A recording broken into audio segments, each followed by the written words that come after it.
e Correios. Também não esquecemos de vocês aposentados e pensionistas do INSS. Com as melhores taxas de juros do mercado, aqui na Central Cred, você recebe mais e ganha prêmios. Loja 1, Rua Dionísio Filgueira, número 60, fone 33140395. Loja 2, Praça Bento Praxedes, número 78, fone 33174872.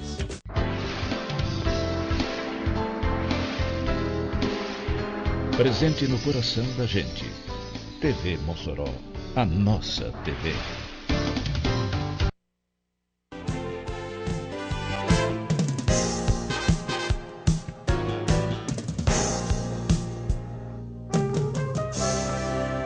De volta com o nosso programa, o Mossoró Comunidade, e a gente agora vai para uma... Hoje vai ser diferente a entrevista, né? Porque hoje temos dois doutores, eu estou aqui ao lado de dois doutores, né? Abraí, meu amigo, doutor Valber Feijó, né? Ele é médico veterinário lá do IBAMA, analista ambiental, e a nossa querida doutora Andressa Suene, que todo mundo já conhece, né? Toda segunda ela participa aqui do nosso programa com o nosso quadro Saúde Animal. Hoje, Sadraque, eu vou aqui já dizendo que eu acho que a gente não vai colocar a vinheta de saúde animal, não, né? Porque hoje a pauta é diferente, não que não envolva animal, logicamente, né? Mas hoje a gente vai falar especialmente aqui, e eu já vou começar pedindo permissão aqui, minha querida Andressa Suênia. Vou começar primeiro com o doutor Valber Feijó, né?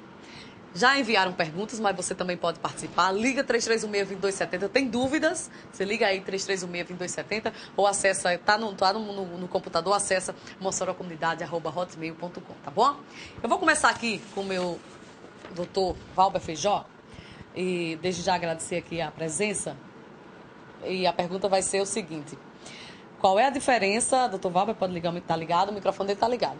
Qual é a diferença entre animais silvestre e doméstico? Porque as pessoas têm dúvida, se está criando algum animal e pensa que é um animal silvestre na sua casa e pensa que é doméstico. E cria em casa como se fosse doméstico. Qual é a diferença do animal silvestre para o doméstico? Boa noite, Yara. Boa noite a todos. Essa dúvida, por incrível que pareça, ela é constante. Todo dia a gente recebe pessoas, né, no IBAMA, onde eles fazem esses questionamentos, né? E assim, quando a doutora Andressa fez esse convite, né, eu fiquei muito satisfeito, porque esse tema é complexo, muito, né? E, de certo modo, até, por incrível que pareça, a legislação que fala da fauna, que proíbe a fauna, é desde 1967. E pouca gente sabe que é proibido. Assim, muita gente sabe que é proibido, mas não tem essa consciência que é desde 1967. Na época, né, o legislador, ele, através dessa lei, ele tutelou todos os animais silvestres ao Estado, por considerar isso um direito difuso. O que é isso? O direito onde todos podem usufruir desse bem. Como assim, né? Todos podem usufruir da fauna silvestre? Tipo assim, se eu tenho o direito de observar um animal na natureza, você, a doutora Andressa, todos têm esse mesmo direito. A mesma coisa de poder ir para uma praia limpa, sem poluição, todos têm esse direito. Então, o legislador, nessa época, teve essa sensibilidade. E não só por isso, né? Porque também ele considerou que já existiam relatos de animais que chegavam à lista de extinção, já estavam extintos, né? E esses animais, preocupados com isso e com grande demanda de tráfico de animais, essas coisas, e já existia uma discussão com relação aos danos ambientais, né? Eles então sancionaram essa lei. E mais ainda, né? Não só por conta que é lei, que é um animal silvestre, um animal doméstico, mas suas características zootécnicas. E isso é o que a gente tem que debater aqui, mais especificamente. Doutor, às vezes as pessoas pensam que pelo fato de ter um animal em casa, não, é um animal silvestre, aqui me refiro, né? Não, mas é porque o animal já é acostumado a mim, eu chamo, ele vem, né? Ele é acostumado a comer até entre os outros animais, entre o gato, junto com o gato, com o cachorro. Não, a pessoa acha que pelo fato do animal ter esse comportamento de ter se adaptado ao ser humano, ele é um animal doméstico. Então, assim, é importante a gente colocar de forma bem clara para as pessoas, para que as pessoas que não criam ainda, para elas entenderem qual é a importância de não se criar um animal silvestre em casa. Eu acho que isso aqui é que as pessoas têm essa dúvida e, às vezes, por falta de um esclarecimento, elas, infelizmente, erram. Né? Então, eu queria que você fizesse essa distinção. Quem é doméstico, quem é silvestre, entendeu? Para as pessoas entenderem na prática o que é, qual é a diferença. Tá. Dentro das características do animal, né, notem que eu vou falar da legislação ambiental no final só. Né? Mas, assim, das características dos animais, existem várias, mas eu vou citar 3 que são as consideradas que eu considero as mais importantes. Uma delas, a questão da reprodução. Olha só, galinha é fácil reproduzir, cachorro é fácil reproduzir, gato, porco. Mas se você pega um papagaio, né, ou outro animal silvestre, é preciso um ambiente específico para esse animal. Né? Toda alimentação adequada, veterinário, biólogo, zootecnista, e tudo isso, entendeu? Necessário para que se consiga a reprodução adequada. Então, o que acontece? Né? As pessoas, né, a partir do momento que tiram esse animal da natureza, está impedindo que esse animal consiga perpetuar a espécie de forma adequada. Cachorro não, o gato ele se reproduz facilmente. E isso tem um fator que a gente chama estresse fisiológico. Pensem só vocês. Um passarinho que é acostumado a se proteger voando nas árvores, de repente ele está preso na gaiola, na varanda, e todo dia passa um gatinho, que é seu predador natural, em cima do muro. Ele vai pensar em se reproduzir? É verdade. Não vai. Verdade. E doutor Valber, é o seguinte, existe uma forma legal de criar um animal silvestre em casa? Existe, mas isso a gente vai debater. Existem outras características que diferenciam também a questão dos animais silvestres e animais domésticos. Mas essa questão de deixar legal, né, do animal criar de forma legal, isso a partir de criadores registrados, devidamente registrados. Mas para isso é considerado essa questão da reprodução, a questão também, quando a pessoa vai adquirir, ela tem que pensar o seguinte, o instinto animal, que é outra característica que se tem que ter.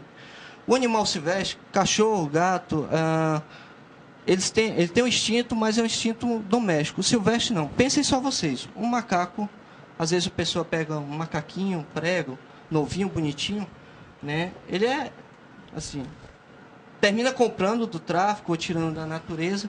Aí o animal que vive em grupos, né, ele, em certa época da vida dela, na época da puberdade principalmente, o cheiro forte vai começar a presenciar e a agressividade. Porque eles, na natureza, eles ficam brigando entre si. É um comportamento natural. É o comportamento natural. E então, que às vezes o ser humano não entende, né? Justamente. Aí tenta forçar um comportamento humanizado pelo animal. Esse é um grande problema. Aí o que acontece? O animal começa a ser agressivo, morder e olha a presa, né, de um macaco prego. Aí morde a pessoa, às vezes o mau cheiro, aquele incômodo que o animal começa a pular, não só macacos, mas outros animais que começa a exacerbar seu instinto natural. E aí começa o quê? O que é que eu vou fazer com esse animal? Aí manda para o IBAMA. Aí o que acontece? Hoje no IBAMA nós temos uma superpopulação de macacos pregos. Por quê? Porque a destinação deles, a reintrodução na natureza não é fácil. E os zoológicos também não aceitam, porque já tem muito. Entendeu? Então, assim, antes de pensar no animal, pensar no instinto. Um cachorro, um gato, raríssimas exceções, e quando a gente vai ver o histórico, a doutora vai dizer melhor do que eu, ocorre de ser agressivo para o próprio dono. Raríssimas exceções. No animal silvestre, a gente que trabalha direto com isso, todo dia... É a regra. É a regra. É a regra. E doutora Andressa, isso acontece aqui em Mossoró? Você já pegou casos nessa situação aí? É comum sim, infelizmente é comum. Por isso que a gente insiste tanto em trabalhar a conscientização. Eu acho a informação a arma mais importante que o ser humano pode ter para acertar na vida, seja em qual for o aspecto. E aqui, tratando de animais, eu acho que essa participação do Dr. Valber é importantíssima. Muitas pessoas nunca tiveram essa oportunidade de ter um contato direto com um veterinário que tenha tanta informação sobre animais silvestres. As pessoas normalmente têm muito medo. Tem a dúvida e guarda a dúvida junto com o medo. Não, eu vou fazer o quê? Eu tenho esse bicho, eu estou acostumada com ele, ou então, não, eu queria criar porque eu acho bonito. Um papagaio, chegar em casa, o papagaio chamar pelo meu nome. Verdade. Mas não consiste só isso, não é só bonitinho. Como o doutor disse, e muitos animais, eles vivem muito tempo. Tem animais silvestres que vivem muitos anos. Né? E depois, se você não tiver mais condição, o que é que você vai fazer com esse animal? Já pensou no desastre, no desequilíbrio na vida desse animal? Ele pode, inclusive, morrer, né? É verdade, doutora Andressa, a gente vê muito assim, até eu não vou nem citar de animais silvestres, vou mesmo ficar com animal doméstico. Às vezes as pessoas criam animais, cachorros, né, cachorro, gato, tem uma casa ampla, né, tem muitas pessoas nela, e aí vem a hora de mudar para um apartamento. Os animais já estão adaptados e tudo, e não tem como deixar o animal. Ou joga na rua, ou dá a outra pessoa, né? Por isso que tem que saber a forma, tem que pensar muito bem. O doutor Valber, vocês aqui falaram, tem que pensar muito bem na hora de criar um animal. E falar em criar animal, dos medos de tudo, a minha amiga Carla, né, lá do bairro Santa Delmira, ela ligou aqui pra gente, falando o seguinte, ela falou que tem 3 periquitos em casa, há mais de 5 anos que eles convivem. E ela quer registrar para ficar legalizado. Mas tem medo que o IBAMA tome os periquitos dela. O que é que ela deve fazer aí? Primeiro eu vou perguntar aqui pro Dr. Valber Feijó, depois eu vou passar para a Andressa Suene. Com relação a essa questão de animais que já estão em cativeiro, a única alternativa seria a entrega voluntária. Né?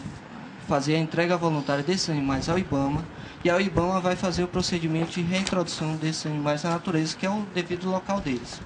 Né? Infelizmente, isso ocorre sempre. Pessoas que vão no IBAMA, ligam, como é que eu faço para registrar um animal que eu estou há tanto tempo? A única forma é fazer a entrega voluntária. Existem casos, muita gente tem essa dúvida também, diz, eu tenho um papagaio de 30 anos que canta hilarie, essas coisas, vocês vão soltar o bichinho, ele não vai sobreviver. Aí é a terceira característica da diferença do animal doméstico para o animal silvestre. É que animal silvestre, ele não depende da gente. Aliás, muito pelo contrário, quanto mais distante da gente, melhor. Entendeu? E animal doméstico, não. Animal doméstico depende da gente. Isso eu falo porque... Nesse caso de papagaios, hoje o IBAMA ele já faz trabalho de reintrodução. Tem exemplos de animais de 30 anos de cativeiro que cantava várias músicas, falava os nomes, o nome das pessoas, e que hoje ele foi solto na natureza e está se reproduzindo com fotos e tudo mais. Entendeu? Eu tive a felicidade, semana passada eu estava em uma ação na Paraíba, onde um trabalho brilhante lá da chefe do Centro de Triagem de Animais Silvestres do IBAMA, e acompanhando a soltura de cerca de 200 passarinhos que foram apreendidos. Né? Além de monitorar uns macacos que foram soltos na região. Né? Então, assim, é brilhante. A gente vê esses macacos a gente soltou nessa região há 6 meses atrás. Quando a gente soltou, eles ficavam lá nos nossos pés. A gente foi monitorar, eles passavam quilômetros de distância. E era correndo. Ou seja, eles não queriam contato com a gente. E eram animais de muito tempo de cativeiro. Animais, inclusive, com marcas, né, com cicatrizes, né, de correntes, de péssimas condições de criação em cativeiro. Então, a gente se pergunta, né, Yara, esses animais, quando a gente solta, eles se viam antigamente exclusivamente, para dar prazer a quem considerava ele preso na gaiola, né? Eles só se viam para isso. Às vezes aparenta até ser um objeto. Isso. Né? E aí a gente se pergunta, poxa, como é que uma pessoa tem prazer, né? Vendo um canto, eu considero um canto de lamentação, né? Dessa pessoa, desse animal, desculpa, né? Na gaiola preso, que ele poderia estar voando, poderia estar se reproduzindo, fora as outras funções ambientais. Estão no seu habitat, na verdade, doutor Valber. Eu tenho só mais uma pergunta. E eu tenho uma dúvida aqui. Eu sei que o tempo já está passando, mas só uma pergunta, doutor. Não. Existem alguns animais silvestres que podem ser criados sem precisar da autorização do IBAMA ou não? E eu vou complementar aqui a pergunta da doutora Andressa. A partir do momento que você faz o registro, ele fica ilegal? Torna-se ilegal você criar o animal silvestre em casa ou não? Com relação à doutora Andressa, que falou a questão de animais silvestres, existem os animais exóticos que são considerados domésticos. Né? Animais que são de fora, como periquito australiano, calopsita. Esses animais, canário belga, né? Esses animais não precisam de registro. Entendeu?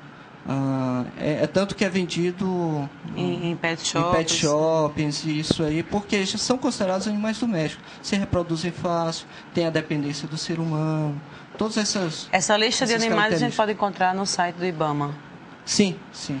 Então, você que tem essa dúvida, pode acessar o site do IBAMA e ver quais são os animais que são exóticos e considerados domésticos. Esses animais podem ser criados tranquilamente. Muito importante isso aí. Claro que da forma adequada, né? Claro, não é só porque legalmente pode que você vai criar um animal feito um gato, ou tomando café.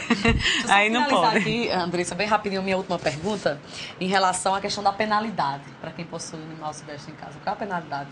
Bom, ter animal silvestre em cativeiro de forma ilegal, né, a multa é de R$500 por animal, sim, por indivíduo. Certo. Se esse animal não estiver na lista dos oficiais dos animais ameaçados de extinção, ou lista CITES. Né? Se ele estiver nessa lista, é R$5.000 por animal. Ou seja, um periquito, né, do sertão ou um papagaio é R$5.000 por indivíduo. Que são animais considerados em extinção. São animais na lista dos animais em extinção. Isso. Além do mais, não é só o valor pecuniário, mas tem constrangimento de... E tem o processo, né? Processo judicial, né? A pessoa assim, pode ser detida, entre outras coisas mais. Então aí vocês acompanharam aqui, agradecer a doutora Andressa Suênia, ao doutor Valber Feijó, e as pessoas puderam conferir aqui como é que procede, né? Quando você tem um animal, um animal silvestre em casa. E eu acho que o pensar antes de querer ter um animal, não porque isso é bonito, não é interessante, porque meu filho adora, né? E aí tem tantas outras coisas, todas as consequências graves para o animal, né? Você tem para você, porque às vezes, como a Andressa Suênia falou, as pessoas se apegam, né, aos animais. Mas a consequência maior são para os animais, né? Eles querem ter liberdade. Como nós queremos. Como nós queremos, né, doutora Andressa? Nós queremos liberdade e eles também têm que ter sua liberdade. Tem que estar no seu habitat, né? Está querendo livre para voar, os periquitos, os pássaros, como o doutor falou, da questão daqui dos macacos pregos, né? É importante isso, tem que estar em casa, ele não está no seu habitat natural. Ele se estressa, ele sente falta. Então, acho que... E às vezes as pessoas dizem assim, não, mas eu não vou atrás do animal, o animal que vem até o meu domicílio. Então, a recomendação é não alimente esses animais. Isso mesmo. Porque se você não alimentar, você vai estimular com que o instinto dele vá em busca do alimento dele na própria natureza, que isso é o normal. E a partir daí, né? Que alimenta, ele retorna, né? Com certeza, com certeza. E vem os outros problemas, porque muitas pessoas começam a alimentar, principalmente os macacos, e depois eles começam a trazer transtornos, quebrar tudo, entrar nas casas, invadir, porque é o instinto normal deles, na natureza, eles fazem isso. Mas até roubar a comida dos vizinhos. Exatamente. Aí depois vai trazer problemas. Eu quero agradecer a presença do Dr. Valber, deixar desde já o convite para uma próxima pauta, que a gente tem muito assunto aqui. Assunto, é verdade. E também deixa eu dizer a você que algumas fotos de animais silvestres, o Dr. Valber vai disponibilizar, eu vou colocar no meu blog e você pode acessar andressasuenia.blogspot.com. Ótimo. Agradecer também aqui, fazer o Dr. Valber, o assunto é muito amplo, né? São várias dúvidas das pessoas, né? E aqui a gente poderia até marcar um outro para falar sobre legislação, né? Exatamente, as pessoas têm muitas dúvidas. Com certeza. Agradecer aqui, muitíssimo obrigada. Certo? Se que puder, pode voltar. E a Andressa vai marcar com certeza, tá bom? Beijo grande a todos vocês. Daqui a pouco eu volto e venho eu com o Precinho, venho o Curió, matérias. Tem o meu amigo Jackson Lira também no